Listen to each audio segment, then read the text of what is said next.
It was just another Tuesday morning at Seattle Airport when flight attendant Lisa walked through the busy terminal. She had been doing this job for 15 years now, and honestly, she thought she had seen everything, from crying babies to difficult passengers, from emergency landings to wedding proposals at 30,000 feet. Nothing really surprised her anymore. But this particular flight was going to change everything she thought she knew about her job.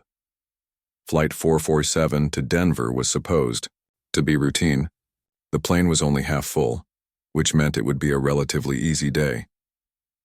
Lisa loved these quieter flights because they gave her more time to actually talk to passengers and make their journey a little bit better. She always believed that flying could be scary for some people, and a friendly face could make all the difference. As passengers started boarding, Lisa stood near the entrance with her usual warm smile, greeting everyone who stepped onto the plane. First came the business travelers with their expensive suits and laptops, then families with excited kids talking about their vacation plans, followed by elderly couples holding hands as they carefully made their way to their seats. But then something caught her attention. A young girl, maybe 14 or 15 years old, walked onto the plane next to a well-dressed man in his 40s. The man wore an expensive navy blue suit and carried a leather briefcase that probably cost more than Lisa made in a month. He looked like any other businessman you might see at an airport. Clean-shaven, polite smile, confident walk. The girl, however, was completely different. She wore simple clothes that didn't quite fit her properly. A plain gray hoodie that was too big and jeans that seemed too loose. Her hair looked like it hadn't been washed in a few days, and she kept her head down, avoiding eye contact with everyone around her. What really struck Lisa was how the girl walked, not like a teenager excited about a trip, but like someone who really didn't want to be there. When they reached their seats in row 12, Lisa watched as the man gestured for the girl to sit by the window. The girl hesitated for a moment, looking around the plane with wide, nervous eyes before slowly sliding into seat A. The man took the aisle seat, effectively blocking her in. Lisa noticed how he immediately placed his briefcase in front of his legs, creating another barrier. During the safety demonstration, Lisa kept glancing over at the odd pair. The man was paying attention, nodding at appropriate times and even asking a question about the emergency exits. But the girl just stared out the window, her hands fidgeting in her lap. She looked so small and scared that Lisa felt her heart go out to her. What made the situation even stranger was how they interacted with each other. Actually, they barely interacted at all. When other passengers were chatting with their travel companions, sharing snacks, or pointing out things through the windows, these two sat in complete silence. The man occasionally leaned over to say something quietly to the girl, but she never responded. She just nodded slightly or shook her head. Lisa had seen plenty of family dynamics during her years of flying. Some families were chatty and loud, others were quiet and reserved. Some teenagers were moody and didn't want to talk to their parents. That was completely normal. But this felt different. There was a tension between them that Lisa couldn't quite put her finger on. When a friendly passenger in the row behind them tried to strike up a conversation with the girl, asking if she was excited about her trip, the man quickly answered for her. He said they were going to visit family in Denver, and that his daughter was just tired from getting up early. The girl never said a word, just gave a small, forced smile that didn't reach her eyes. Lisa found herself paying more attention to them as she went through her pre-flight duties. She noticed that the man kept all their documents, boarding passes, identification, everything. The girl didn't even have a purse or backpack with her. For a teenager traveling across the country, that seemed very unusual. Most kids her age would have a phone, headphones, maybe a book or magazine for the flight.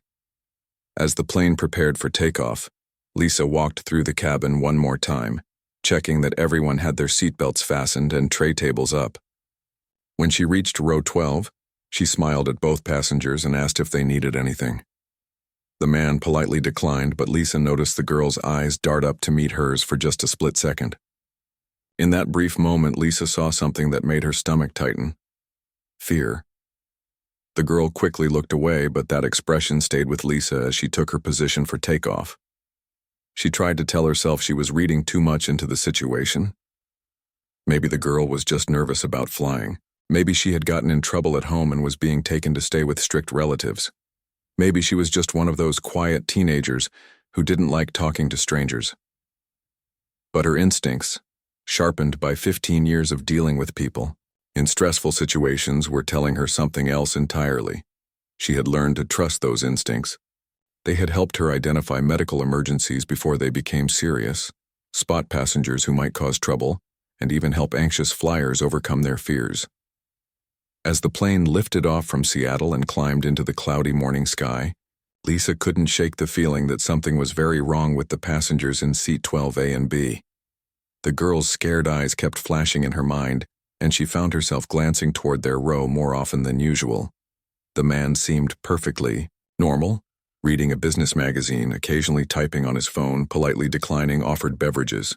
But the girl continued to stare out the window with that same frightened expression, her hands now gripping the armrests so tightly that her knuckles had turned white. Lisa had seen thousands of passengers over the years, and she prided herself on being able to read people pretty well.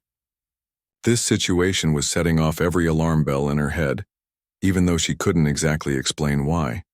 The girl just seemed so lost, so isolated, even though she was sitting right next to someone who was supposed to be taking care of her. Little did Lisa know that her instincts were absolutely right, and that in just a few minutes that scared teenage girl was going to do something that would change both of their lives forever. 30 minutes into the flight, Lisa was pushing the beverage cart down the narrow aisle, offering drinks and snacks to passengers. This was usually her favorite part of the job, chatting with people, hearing about their travel plans, and making their flight a little more comfortable. But today her mind kept drifting back to the strange pair in row 12. As she moved closer to their seats, Lisa could see the girl was still staring out the window. The man was now working on his laptop, typing away at what looked like business emails. Everything appeared normal, but Lisa's gut feeling hadn't gone away. If anything, it had gotten stronger. When she reached their row, Lisa put on her brightest smile and asked what they would like to drink. The man looked up from his computer and politely requested a coffee, black, no sugar. Then he glanced at the girl and said she would have a water. Lisa waited a moment to see if the girl would speak for herself, but she just continued looking out the window as if she hadn't heard anything. Lisa poured the coffee and handed it to the man, then opened a bottle of water for the girl. As she placed it on the girl's tray table, she tried to make eye contact and asked if she was sure she didn't want anything else, maybe some juice or a snack. The girl finally turned toward her, and Lisa saw those same frightened eyes from earlier. But this time something else happened. The girl's hand moved slightly on the armrest. At first, Lisa thought she was just adjusting her position. But then, she noticed the girl was making a very specific gesture with her fingers. She cupped her hand and placed her thumb inside her palm, then carefully folded her other fingers over it. It was subtle, barely noticeable, but the girl was clearly doing it on purpose. Lisa found herself staring at the girl's hand, trying to understand what she was seeing. The gesture lasted only a few seconds before the girl pulled her hand back to her lap. Lisa shook her head slightly, thinking maybe she had imagined it, and continued down the aisle with her cart. But as she served drinks to the passengers in the next few rows, she couldn't stop thinking about what she had seen. There was something deliberate about the way the girl had moved her hand. It wasn't random fidgeting. It was intentional, controlled, almost like she was trying to communicate something. About 10 minutes later, Lisa was collecting empty cups when she passed row 12 again. This time she made sure to take her time, carefully organizing the trash and cleaning the area around their seats. The man was still focused on his laptop, completely absorbed in his work. The girl had turned back to the window, but when Lisa approached, she glanced over, and there it was again. The same hand gesture, even more deliberate this time. The girl cupped her hand, placed her thumb inside, and folded her fingers over it. But this time, she also made direct eye contact with Lisa while doing it. The look in her eyes was intense, almost pleading. Lisa felt a chill run down her spine. The girl held Lisa's gaze for what felt like forever, but was probably only a few seconds.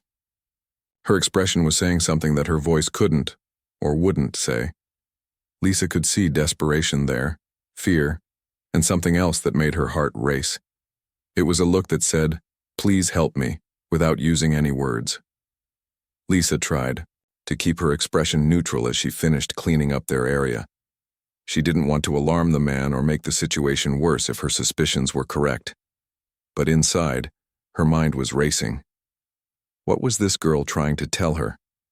Why was she making this strange gesture? And why did she look so scared? As Lisa moved on to serve other passengers, she found it impossible to concentrate on her normal duties. She kept making mistakes, putting cream in coffee for people who wanted it black, forgetting to offer snacks, losing track of conversations. Her colleague David noticed and asked if she was feeling okay. Lisa just nodded and said she was fine, but she wasn't fine at all. She couldn't stop glancing back at row 12. Every time she looked, the scene appeared perfectly normal. The man continued working on his laptop, occasionally sipping his coffee. The girl stared out the window, seemingly fascinated by the clouds below. To anyone else on the plane, they looked like any other travelers, maybe a father and daughter on a business trip, or a guardian taking care of a quiet teenager. But Lisa knew something was wrong. She had spent 15 years reading people, understanding body language, picking up on the small details that others missed. This girl was trying to communicate something important, and Lisa was the only one who seemed to notice. About an hour into the flight, Lisa was walking through the cabin when she saw the girl get up to use the restroom. But before she could even stand fully, the man looked up from his laptop and asked where she was going. The girl mumbled something about the bathroom, and the man nodded, but watched her every step down the aisle. Lisa noticed he kept checking his watch and looking toward the restroom, as if timing how long she was taking. When the girl returned, she had to squeeze past the man to get back to her window seat. As she did, Lisa saw her make the hand gesture one more time, but this time it was even more urgent. Her movements were quicker, more desperate, and when she caught Lisa's eye, there was pure panic there. Lisa's heart was pounding now. She had seen that gesture 3 times, and each time it had been accompanied by that same pleading look. This wasn't coincidence or nervous fidgeting. This girl was deliberately trying to tell her something, and Lisa was starting to suspect it was something very serious. The problem was Lisa had no idea what the gesture meant. She had never seen anything like it before. Was it some kind of code? A signal she was supposed to recognize? The girl was obviously counting on Lisa to understand, but Lisa felt completely lost. She decided to pay closer attention to everything about the pair. She noticed that the man never let the girl handle anything herself, not the boarding passes, not even her own water bottle. When passengers around them tried to include the girl in conversation, the man always answered for her. He seemed to control every aspect of their interaction with the outside world. The girl, meanwhile, continued to appear withdrawn and frightened. She barely touched her water, didn't eat anything when snacks were offered, and never once smiled or laughed, even when other passengers around them were chatting and having a good time. She looked like someone who was completely miserable to be where she was. As the flight continued, Lisa found herself growing more and more worried. That hand gesture kept playing in her mind, over and over. The way the girl had looked at her, the desperation in her eyes, the careful way she had made sure only Lisa could see what she was doing, it all pointed to someone in serious trouble. But what could Lisa do? She couldn't exactly walk up to them and ask if everything was okay.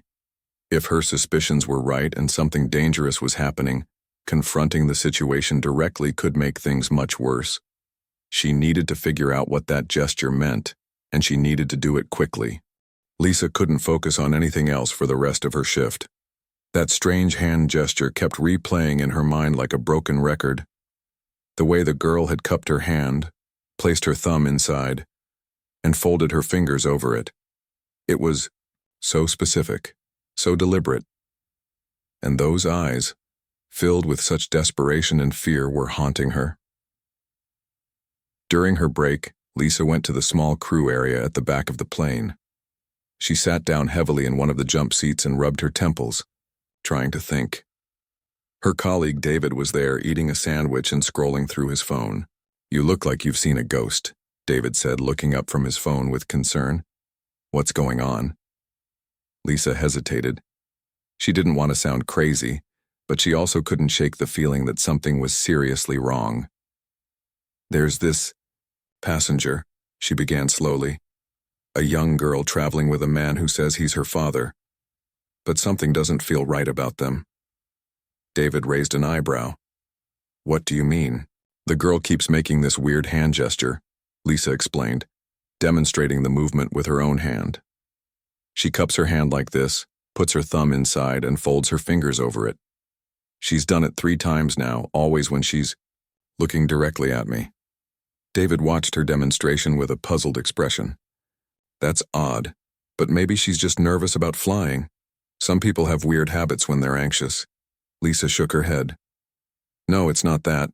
The way she does it is too purposeful. And David, you should see her eyes. She looks terrified, like she's trying to tell me something but can't speak. David set down his sandwich, now paying full attention. Have you noticed anything else strange about them? Everything, Lisa said, feeling relieved to finally talk about her concerns. The man controls everything, their documents, their conversations, even decides what she drinks. She never speaks for herself. She has no personal belongings, no phone, nothing. And when she went to the bathroom, he timed how long she was gone. That does sound unusual, David admitted, but families can be different. Maybe he's just overprotective. Lisa was about to respond when something clicked in her mind. That hand gesture. She had seen it before. Not in person, but somewhere else. Recently. Her brain was working overtime, trying to remember where. Then it hit her like a lightning bolt. 6 months ago, the airline had conducted a special training session for all flight attendants. It was about recognizing signs of human trafficking and how to respond to dangerous situations. Lisa remembered sitting in that conference room, half listening to the instructor talk about various warning signs. The instructor, a woman from a non-profit organization, had shown them a video about something called the signal for help. Lisa's heart started pounding as the memory became clearer. The signal was designed to let people in dangerous situations ask for help silently when they couldn't speak or call for assistance. Oh my God, Lisa whispered, her hands trembling as she made the gesture again. David, I think this is the signal for help. The what? David asked, confused. There was a training session last year about human trafficking awareness, Lisa explained quickly. They taught us about this hand signal that people can use when they're in danger but can't ask for help out loud. It went viral during the pandemic as a way for people to signal they needed help during video calls. David's expression grew serious. Are you sure that's a pretty big accusation? Lisa closed her eyes and tried to remember the exact details from the training. The instructor had emphasized that the signal was simple but specific.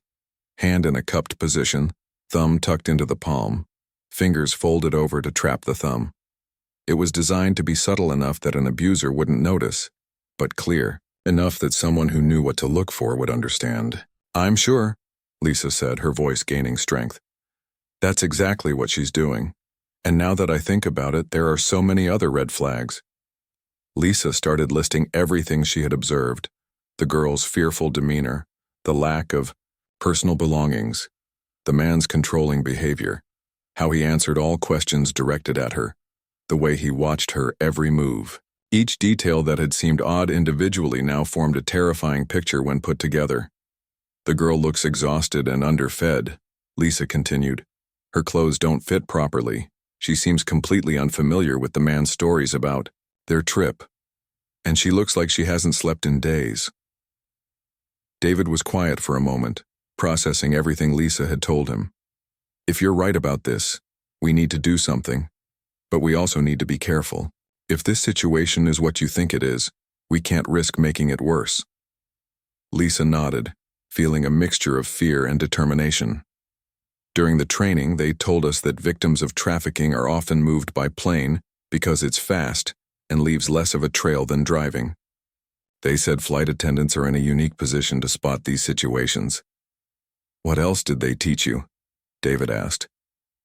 Lisa tried to remember more details from the training session. They said traffickers often pose as family members or boyfriends. They control all the victim's documents and belongings.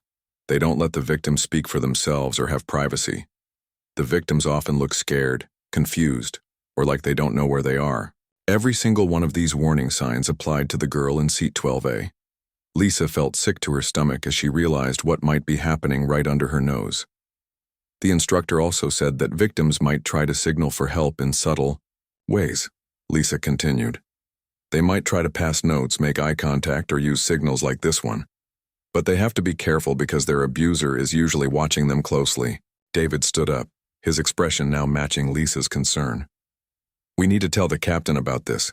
If there's even a chance you're right, we can't ignore it. But what if I'm wrong? Lisa asked, doubt creeping into her voice. What if it really is just a father and daughter and I'm completely misreading the situation? We could ruin an innocent man's life. And what if you're right and we do nothing? David countered. Lisa, your instincts have been spot on for 15 years. If you think something is wrong, we need to take it seriously. Lisa took a deep breath and nodded. She thought about that terrified girl making the same desperate gesture over and over, hoping someone would understand. The fear in her eyes, the way she seemed to shrink into herself whenever the man spoke to her, the complete lack of any normal interaction between them. You're right, Lisa said firmly. Even if there's just a chance I'm correct, we have to act. That girl was counting on me to understand her signal. She's been trying to tell me she needs help, and I finally figured out what she was saying. David nodded approvingly. The training probably saved that girl's life, assuming your instincts are right. Lisa stood up, feeling more determined than she had ever felt in her career. I need to observe them more carefully and document everything. I see. Then we need to contact the captain and figure out how to handle this safely. As they prepared to return to their duties, Lisa felt a mix of fear and hope. Fear for what that poor girl might be going through, but hope that maybe, just maybe, she could help save her. The signal for help had worked exactly as it was designed to. It had gotten the attention of someone who could help, and now it was time to act on that knowledge. Lisa's hands were shaking as she walked back into the main cabin. Now that she understood what the girl's signal meant, everything looked different. The man in the expensive suit wasn't just a businessman anymore. He was potentially someone who had taken this girl against her will. The quiet teenager wasn't just shy. She was trapped and desperate for help. Lisa tried to act normal as she continued her duties, but inside her heart was racing. She kept glancing toward row 12, where the girl was still staring out the window, and the man was still typing on his laptop. To everyone else on the plane, they looked completely ordinary. But Lisa now saw the truth hiding in plain sight. She needed to talk to Captain Rodriguez immediately, but she also knew she had to be smart about it. If the man suspected anything, he might panic or hurt the girl. Lisa had to make sure her approach was careful and didn't put anyone in danger. When she reached the cockpit, Lisa knocked softly and waited for permission to enter. Captain Rodriguez looked up from his instruments with a friendly smile.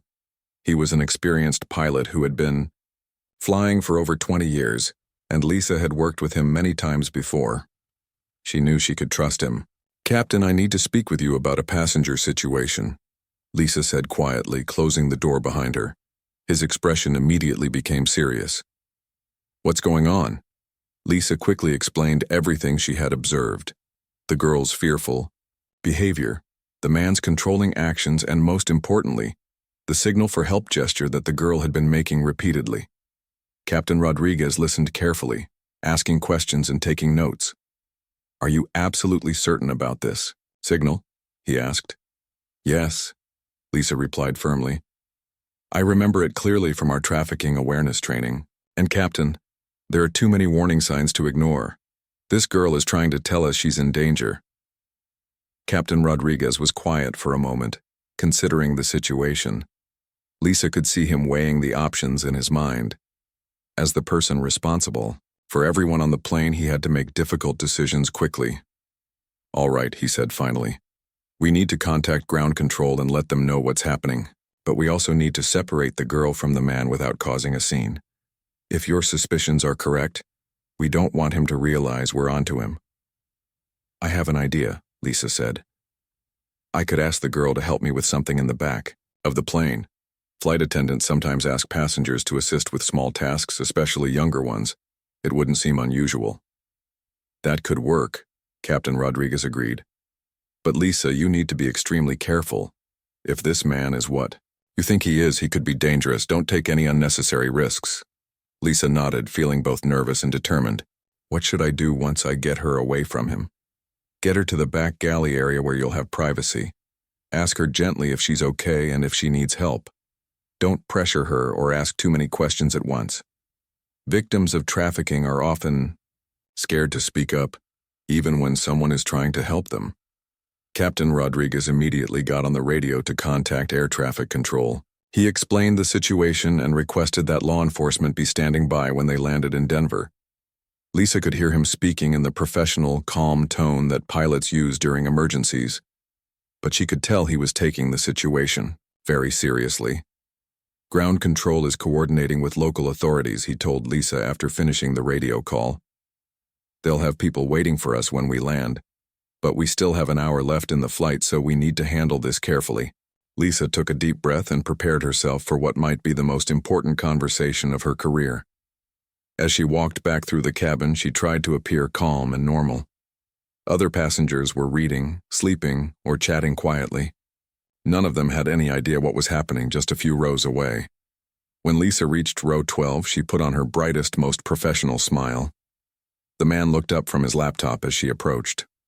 "Excuse me," Lisa said cheerfully. "I hope you don't mind, but we sometimes like to invite our younger passengers to help us with a special project. Would your daughter be interested in learning how we prepare the cabin for landing?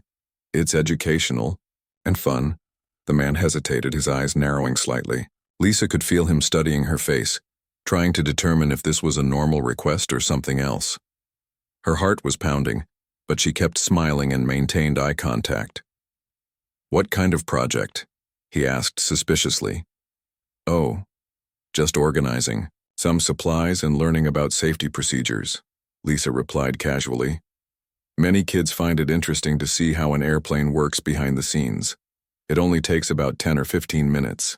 The girl had turned away from the window and was looking directly at Lisa. For the first time during the entire flight, Lisa saw a spark of hope in her eyes. The girl seemed to understand that this might be her chance. "I don't think that's necessary," the man said firmly. "She's fine where she is." But the girl spoke up for the first time. Her voice was quiet and shaky, but she managed to say, "I would like to see how it works." The man's jaw tightened, and Lisa could see anger flash across his face. But they were surrounded by other passengers, and he couldn't make a scene without drawing attention to himself. "She's just tired," he said, forcing a smile. "Maybe another time." "Oh, it's really no trouble at all," Lisa insisted, maintaining her friendly tone. "And it helps pass the time. We'll be back before you know it." Lisa could see the internal struggle playing out on the man's face. He clearly didn't want to let the girl out of his sight, but he also couldn't refuse too strongly without seeming unreasonable. Several nearby passengers had started paying attention to the conversation, which made him even more uncomfortable. Finally, he nodded reluctantly. "Fine, but don't be gone too long." The girl stood up quickly, almost eagerly, and stepped into the aisle. Lisa noticed how the man watched every movement, his eyes never leaving the girl for a second. As they walked toward the back of the plane, Lisa could feel his stare boring into their backs. "Thank you," the girl whispered so quietly that Lisa almost didn't hear her. "You're going to be okay," Lisa whispered back, trying to sound reassuring. When they reached the back galley area, Lisa pulled the curtain closed to give them privacy. David was there waiting, having positioned himself to keep watch and make sure they weren't interrupted. Lisa knelt down so she was at eye level with the girl. Up close, she could see just how exhausted and frightened this young person really was. Her eyes were red from crying, her hands were trembling, and she looked like she hadn't eaten a proper meal in days. "Honey," Lisa said gently, "I saw the signal you were making. I know what it means. Are you in trouble? Do you need help?" The girl's eyes filled with tears and she nodded. "Yes," she whispered. Please help me. That man is not my father. I don't know who he is, but he took me. I've been trying to get someone to notice, but no one understood until you." Lisa felt her heart break and soar at the same time. Her instincts had been right, and now this brave girl was finally going to get the help she desperately needed. Lisa's heart was breaking as she listened to the girl's whispered confession. The teenager's name was Amy, and she was only 14 years old. 3 days ago, she had been at a shopping mall in Portland with her friends when a man approached her, claiming to be a talent scout for a modeling agency. He said she had the perfect look and convinced her to come with him to discuss an amazing opportunity.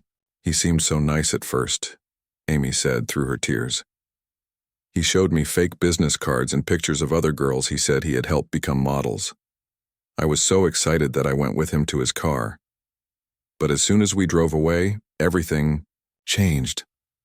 Lisa held Amy's hands gently, trying to provide comfort while listening to the horrifying story.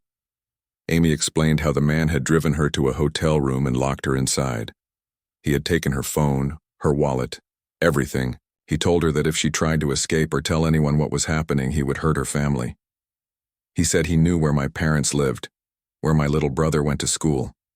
Amy continued, her voice shaking. "He showed me pictures of our house. He said if I didn't do exactly what he told me to do, something terrible would happen to them." For 3 days, Amy had been trapped in that hotel room, barely given any food or water. The man told her they were going to Denver where she would start her new life, but Amy knew he was lying. She had heard him on the phone talking about selling her to someone else. "When we got to the airport, I was so scared," Amy said. "But then I remembered something I had seen on social media about that hand signal. I learned about it during a school presentation about online safety. I kept hoping someone would recognize it." Lisa was amazed by Amy's courage and quick thinking. Even in the most terrifying situation imaginable, this brave girl had remembered a piece of information that could save her life, and had the presence of mind to use it. "You did exactly the right thing," Lisa told her. "You were so smart to remember that signal. You saved yourself." David was keeping watch at the front of the galley area, making sure the man didn't come looking for them. Captain Rodriguez had continued coordinating with ground control, and law enforcement agencies in Denver were preparing for their arrival. Lisa gently asked Amy a few more questions to get information that might help the authorities.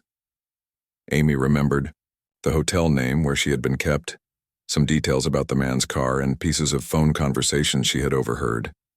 Every detail could be crucial for the investigation and for finding other victims. "Amy, I need you to stay back here with us for the rest of the flight," Lisa explained. "We're going to tell that man that you're helping us with some important safety work that takes a long time. The police will be waiting when we land, and they're going to arrest him." Amy's eyes grew wide with a mixture of relief and fear. "What if he tries to hurt someone? What if he figures out what's happening?" "Captain Rodriguez and the whole crew are aware of the situation now," Lisa reassured her. "We're not going to let anything happen to you or anyone else on this plane. You're safe now." Lisa had Amy sit in one of the crew seats in the back galley, away from the passenger area. David brought her some crackers and juice, the first real food she had eaten in days. Amy ate slowly, as if she couldn't quite believe she was finally safe.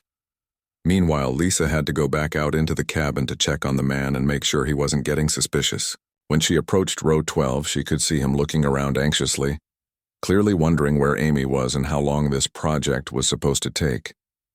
"How much longer is this going to be?" he asked, his voice tight with barely controlled anger. "Oh, these safety demonstrations can take quite a while," Lisa replied cheerfully. "She's learning so much about airplane procedures. She's such a bright girl, you must be so proud of her." The man's smile looked forced and didn't reach his eyes. "Yes, well, I'd like her to come back soon. We have things to discuss about our trip." "Of course," Lisa said. "Just a little bit longer." As Lisa walked away, she could feel the man's suspicious stare following her.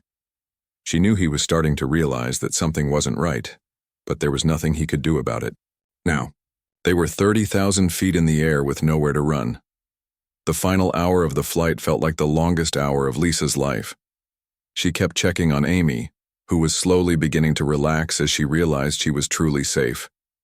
Amy even managed to smile a little when David showed her some of the crew procedures and explained how different parts of the airplane worked. "I never thought I would see my family again," Amy said quietly. "I kept thinking about my mom and dad, wondering if they were looking for me. And my little brother, he's only 8 years old. I was supposed to help him with his homework when I got home from the mall." Lisa's eyes filled with tears as she thought about Amy's family, who had probably been going through their own nightmare for the past 3 days, not knowing where their daughter was or if she was safe. As they began their descent into Denver, Captain Rodriguez announced over the intercom that they were starting their approach and everyone should return to their seats and prepare for landing. But Amy stayed safely in the back with the crew, buckled into one of the jump seats. Lisa could see the man becoming more agitated as the plane descended. He kept looking around the cabin, clearly realizing that Amy wasn't coming back to her seat. But surrounded by other passengers and with nowhere to go, all he could do was sit there and wait. When the plane touched down in Denver, Lisa looked out the window and saw something that made her heart soar. Police cars, FBI vehicles, and other official cars were parked near the gate. Officers in uniform and plainclothes detectives were waiting just outside the plane. Captain Rodriguez's voice came over the intercom. "Ladies and gentlemen, please, remain in your seats for a few extra minutes after we reach the gate. We have some special passengers who need to exit first." The man in row 12 immediately stood up, his face pale with panic. But before he could take a step, 2 air marshals who had been seated elsewhere on the plane approached him. Lisa hadn't even known they were there. They had been so well disguised as regular passengers. "Sir, please sit back down," one of the marshals said firmly. "We need you to remain in your seat until everyone else has exited the aircraft."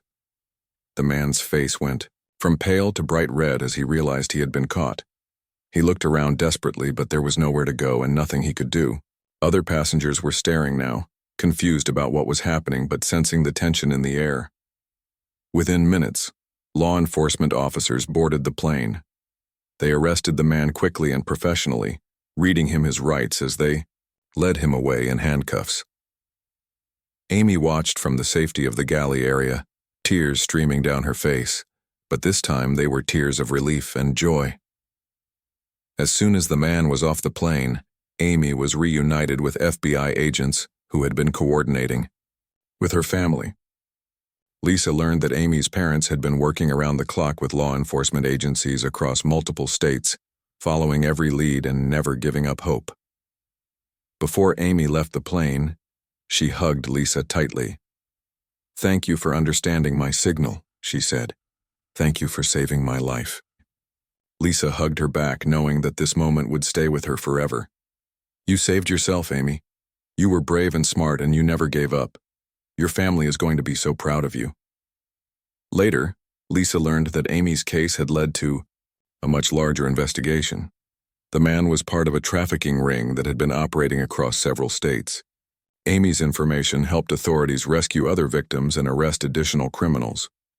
The airline immediately updated their training programs, making sure all flight attendants knew about the signal for help and other warning signs of trafficking. Amy's story became part of their training materials, showing how one person's awareness and quick thinking could save a life. Amy returned home to her family that same day, finally safe after 3 days of unimaginable fear. Her courage in using the signal for help had not only saved her own life, but had helped protect countless other potential victims. And Lisa went home that night knowing that 15 years of experience and 1 training session had combined to make all the difference in the world for one brave 14-year-old girl who refused to give up hope.